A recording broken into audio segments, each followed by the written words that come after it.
Happy anniversary. Happy anniversary. এটা হচ্ছে একজন সদ্য ব্রেকআপ হওয়া মানুষ। লেকটার মাঝখান থেকে 7 ওয়ান্ডার্স এর কয়েকটা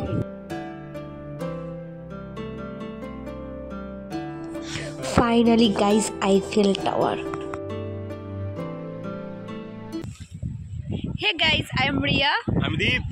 আর আজকে চলে এসেছে একটা নতুন ব্লগ নিয়ে। তো জায়গাটা কোথায় সেটা তোমরা বুঝতেই পারছো। তো আজকে কিন্তু আমাদের অ্যানিভার্সারি এবং আজকে একটা খুব স্পেশাল একটা দিন এবং আজকে আমরা এসেছি ইকো পার্ক। আচ্ছা, তোমরা ইকো পার্ক কীভাবে যাবে শিয়ালদা থেকে? তো শিয়ালদা স্টেশনে কিন্তু তোমরা এসে কিন্তু অনেক ট্যাক্সি পাবে ইকো পার্ক যাওয়ার জন্য, কিন্তু সে সমস্ত ট্যাক্সিতে তোমরা যেও না, সেখানে কিন্তু অনেক টাকা বলবে। আমাদের কিন্তু 500 টাকা বলেছিল।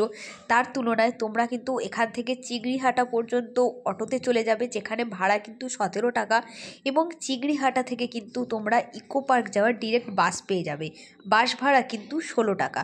তো এই এত কম টাকার মধ্যে কিন্তু 33 টাকার মধ্যে কিন্তু তোমরা ইকো পার্ক পৌঁছে যাবে।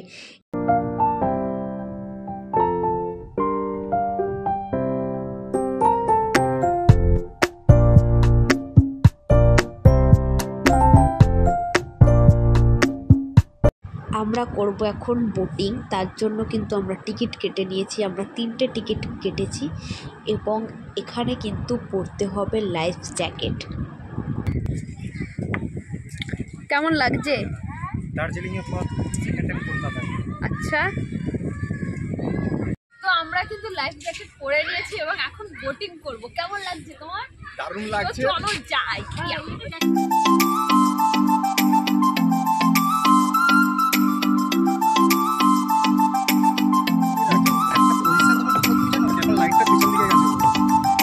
ওর এই সময়টা ছবি নাও একটু, এই সময় ভালো আসছে।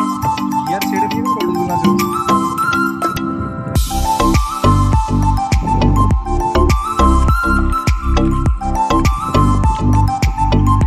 দাদাকে নিয়ে এখানে আসবো। হ্যাঁ, আমার দাদাকে নিয়ে আসবো। লেকটার মাঝখান থেকে 7 ওয়ান্ডার্স এর কয়েকটা আস্তে আস্তে আস্তে সাবধানে।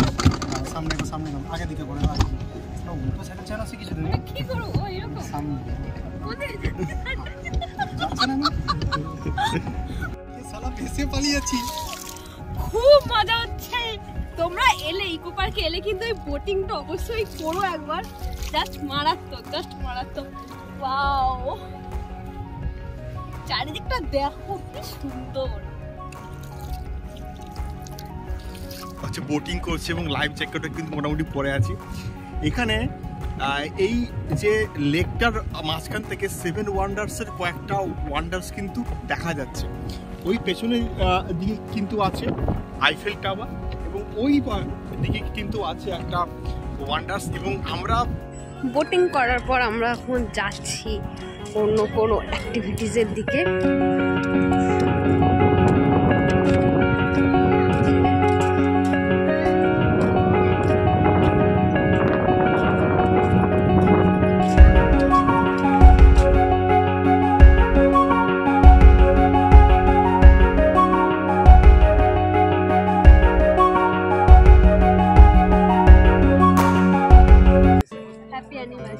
Happy anniversary. তো কেমন লাগছে এই জায়গাটা তোমার, বলো? জায়গাটা কিন্তু সত্যি বলতে দারুণ।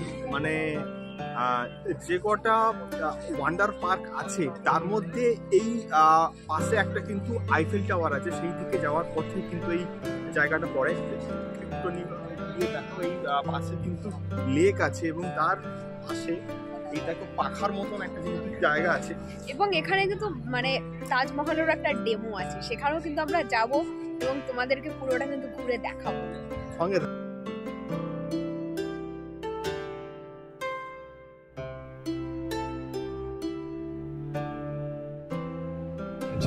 তো আমরা কিন্তু তারপরে আবারও বেরিয়ে পড়েছি এবং আমার পেছনে কিন্তু এরা আছে।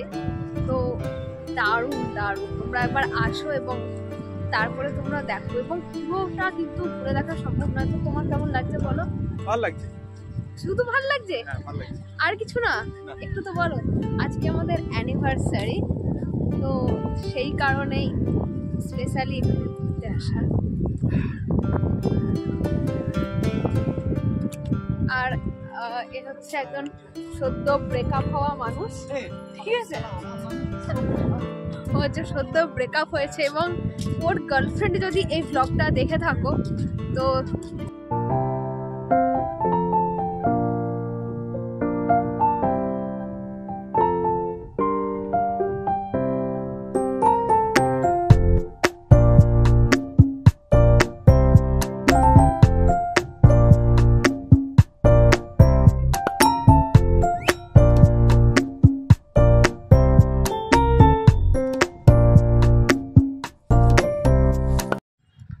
ঘুরতে ঘুরতে আমরা কিন্তু একদমই টায়ার্ড হয়ে গেছি। তো এখানে দেখো একটা পোড়ামাটির মন্দির টাইপের পেয়েছি, তো সেখানে কিন্তু বসে পড়েছি সবাই এবং এখানটা একটু ছাওয়া রয়েছে। তাই এই জায়গাটা না সত্যি কথা বলতে শীতকালে এলেই কিন্তু বেশি ভালো।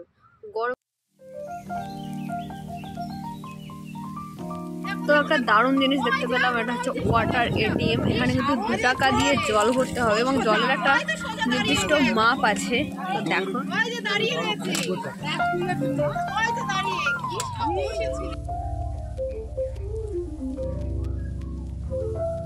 তো আমরা কিন্তু খানিকক্ষণ রেস্ট নিয়েছিলাম এবং একটু কিন্তু রোদটা কমে এসছে এখন, যাকে বলে পড়ন্ত বিকেল।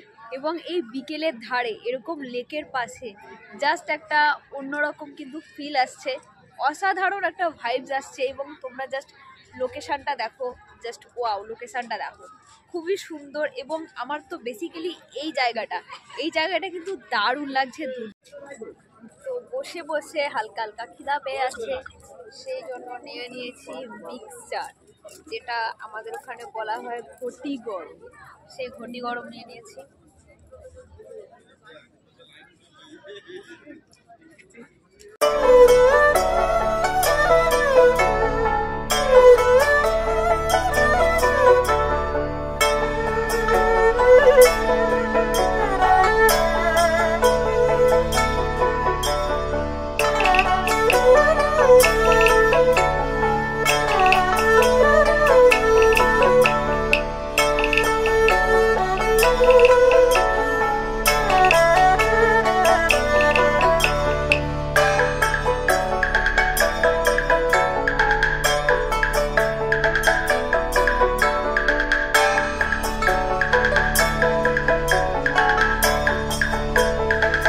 আমরা কিন্তু এখন যাচ্ছি ইকো পার্কের একটা অন্যতম জিনিস, যেটা হচ্ছে আইফেল টাওয়ার।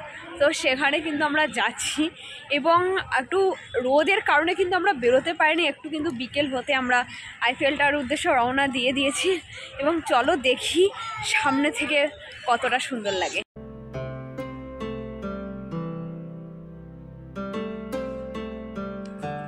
সন্ধ্যের ভিউটা দেখো একবার, লাইট কিন্তু জ্বলেছে এবং অসাধারণ লাগছে।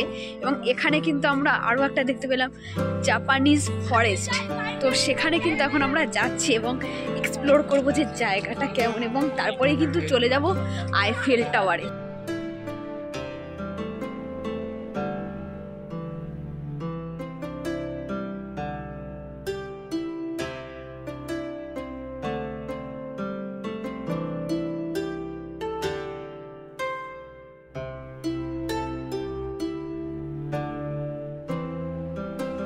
তো অনেক হাঁটার পর ফাইনালি কিন্তু আমরা চলে এসেছি আইফেল টাওয়ারে। তো চলো তোমাদেরকে দেখায়, আমি তো প্রচুর এক্সাইটেড আছি ওর সামনে যাওয়ার।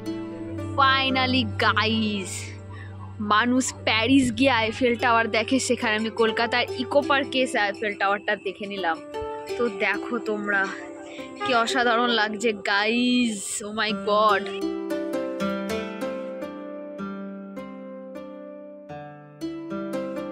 তো আমরা কিন্তু বেরিয়ে চলে এলাম ইকো পার্কের ভেতর থেকে এবং এখনও বেশ কিছু জায়গা রয়ে গেল যেগুলো কিন্তু আমরা এক্সপ্লোর করতে পারলাম না। তো যাই হোক, যতটা পেরেছি তোমাদের সঙ্গে শেয়ার করেছি। তো পুরো ভিডিওটা আমি এখানেই শেষ করছি। এবার কিন্তু আমরা বাড়ি ফিরবো, আমরা এখন কিন্তু বাস ধরে শিয়ালদা যাব।